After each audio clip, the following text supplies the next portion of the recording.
Donc, dans un premier temps, mes chers compatriotes, nous allons devoir définir ce qu'est un SLCI. On l'a dit tout à l'heure.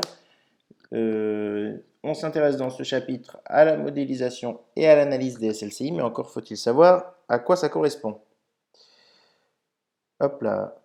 Donc, SLCI, c'est l'acronyme ou le sigle qui désigne les systèmes, donc le S c'est facile, linéaire, continu et invariant. Et on va revenir sur chacun de ces termes. Système, vous savez ce que c'est, on en a parlé dès le début de l'année. C'était le premier cours de SI que vous avez eu en début d'année. Un ensemble de composants organisés de manière à remplir un objectif donné, d'accord? Des fonctions techniques et des fonctions techniques pour remplir des fonctions d'usage en gros. Maintenant, système linéaire. Donc la linéarité, c'est quoi? C'est une notion mathématique, hein, d'accord? Ce sont des systèmes qui sont modélisables par des équations différentielles finalement pour nous. Par exemple, on va avoir une équation différentielle de la sortie S, donc avec un terme en a petit n de dérivée énième de S par rapport au temps, etc., est égal à une équation différentielle de l'entrée. Okay, la sortie et ses dérivées successives est égale à une équation fonction de l'entrée et de ses dérivées successives. Okay, la dérivée, c'est quelque chose qui respecte la linéarité. C'est-à-dire que si je dérive f plus g, ça me donne la dérivée de f plus la dérivée de g. Si je dérive k fois la fonction f, ça me donne k fois la dérivée de f. D'accord? Et donc notre système, en entrée, j'ai E de t. Une entrée, ça peut être quoi? Ça peut être une consigne, ça peut être une tension, ça peut être un courant, une force. Et en sortie de mon système, j'ai un effet donné qu'on va appeler la sortie S de t de mon système. Cette sortie, elle va varier d'un cas à l'autre, hein, évidemment. La proportionnalité, elle se traduit comment? Elle se traduit par le fait que si en entrée, je mets k fois E de t, en sortie, j'aurai k fois S de t. D'accord? Cette linéarité, elle traduit aussi, c'est ce que j'ai dit avec, par exemple, dérivée de f plus g, c'est égal à dérivée de f plus dérivée de g. Elle se traduit par le fait que si mon système, lorsque je lui mets une entrée E1, j'obtiens une sortie S1, et si mon système, quand je lui mets une entrée E2, j'obtiens en sortie une sortie S2, par superposition, ce même système, si je lui mets en entrée E1 plus E2, j'aurai en sortie S1 plus S2. Ce qui veut dire que je peux analyser les effets d'une entrée, j'obtiens la sortie, je mets cette entrée-là à 0, j'analyse les effets d'une deuxième entrée, je regarde la sortie, et si je veux l'effet, le comportement de mon système lorsque je mets les deux entrées en même temps, eh bien je fais la somme des sorties obtenues. Donc, ce qui donne quelque chose d'assez facile à étudier, en tout cas un problème complexe, on peut le réduire à plusieurs problèmes simples. Maintenant, si on parle de continuité, puisqu'on a dit système linéaire, donc linéarité, on vient d'en parler, en fait, c'est des systèmes qui sont modélisables dans le domaine temporel par des équations différentielles. On a déjà vu ça plein de fois, hein. Maintenant, continuité. Si nos systèmes sont continus, c'est parce que la variation des grandeurs physiques qui caractérisent notre système sont des fonctions du type f de t, où t est une variable continue. C'est-à-dire qu'on a une continuité du temps. Et on fera la différence entre les systèmes continus, qu'on étudie ici, et les systèmes discontinus, qu'on appelle aussi les systèmes discrets, ou les systèmes, par exemple, numériques, où on a simplement des instants donnés, des infos, mais on n'a pas une continuité ni de l'entrée ni de la sortie, du coup. D'accord? Le petit graphique qui permet d'illustrer ça. Un système continu sur le graphique de gauche, d'accord, où j'ai l'entrée en bleu, la sortie en rouge. Donc on voit que j'ai une entrée sinusoïdale pour une sortie sinusoïdale déphasée aussi.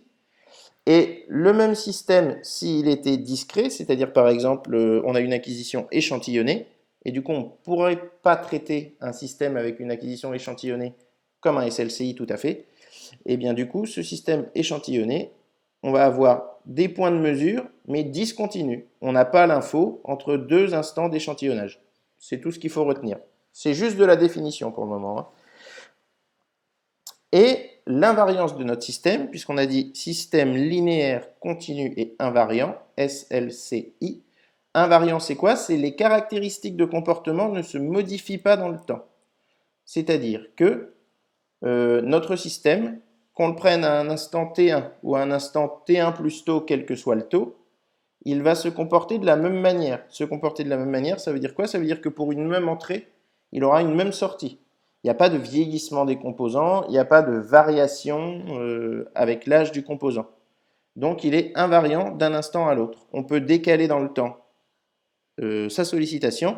La sortie sera, avec le même décalage de temps, la même, quel que soit l'instant où on le sollicite. C'est juste une définition et finalement ce sont des hypothèses restrictives sur le type de système que l'on va pouvoir étudier avec cette approche-là. Parce que dans la réalité, il y a plein de discontinuités qui peuvent exister. Ce qu'on va appeler il y a plein de discontinuités et il y a plein de non-linéarités. D'accord? Par exemple, des exemples classiques, on peut avoir des non-linéarités comme par exemple la saturation. C'est-à-dire qu'on a une entrée qui nous fournit une sortie proportionnelle, mais tout d'un coup la sortie sature et ne peut plus augmenter alors que l'entrée, elle, continue d'augmenter. C'est par exemple sur les alimes que vous avez au labo, la saturation en courant. Votre système en entrée, il appelle plus de courant. Au début, le courant augmente proportionnellement à ce qu'on peut appeler, mais tout d'un coup, la lime, elle sature. Elle ne fournira pas plus de, en général, au labo, c'est 2 ou 3 ampères, suivant la lime qu'on considère. Et donc, ça va saturer à 3 ampères. OK? Autre exemple de non-linéarité, les valeurs seuil. C'est-à-dire que, ça c'est par exemple sur les potentiomètres, je ne sais pas si vous vous rappelez, mais il y a des plages de variation mécanique et des plages de variation électrique. C'est-à-dire qu'un potentiomètre, si on le met en butée, mécaniquement parlant, d'un côté, eh bien, ce potentiomètre, au début on le tourne, mais la sortie ne va pas changer. La tension aux bornes de la patte intermédiaire là, ne va pas changer euh, parce que on n'est pas encore en train de faire varier la position de l'indexeur sur la piste électrique. Et du coup, on va avoir une valeur seuil avant d'avoir un comportement linéaire. C'est aussi le cas du frottement, puisque, comme vous le savez, quand on a adhérence, je pose un objet sur une table et je veux le faire avancer. Si en entrée, je mets ma force et en sortie, je mets l'accélération, par exemple. Au début, la force, il faut que j'atteigne la limite du glissement pour que l'objet se mette à glisser. Donc je force, je force, je force, ça ne bouge pas et tout d'un coup, ça va se mettre à bouger. Et là, plus je force et plus ça accélère. Parce que je viens pallier l'effet de l'adhérence. Et on a aussi les effets d'hystérésis, qui sont des cycles, comme représenté sur le graphique ici, qui permettent de montrer que lorsque l'on va dans un sens ou que l'on va dans un autre, par exemple que l'entrée augmente ou que l'entrée diminue, eh bien, on n'a pas exactement le même comportement. On a un décalage comme ça, parce qu'il y a par exemple des jeux mécaniques. Et du coup, il faut compenser le jeu dans un sens, puis compenser le jeu dans l'autre sens. Ou alors, il y a des cycles magnétiques. C'est le cas de figure le plus complexe et on ne l'étudiera pas spécialement cette année, c'est plus au titre de la culture générale. Voilà pour les explications sur ce qu'on va appeler DSLCI et le type de système auquel on va s'intéresser cette année. Donc on s'intéresse à des systèmes qui sont linéaires.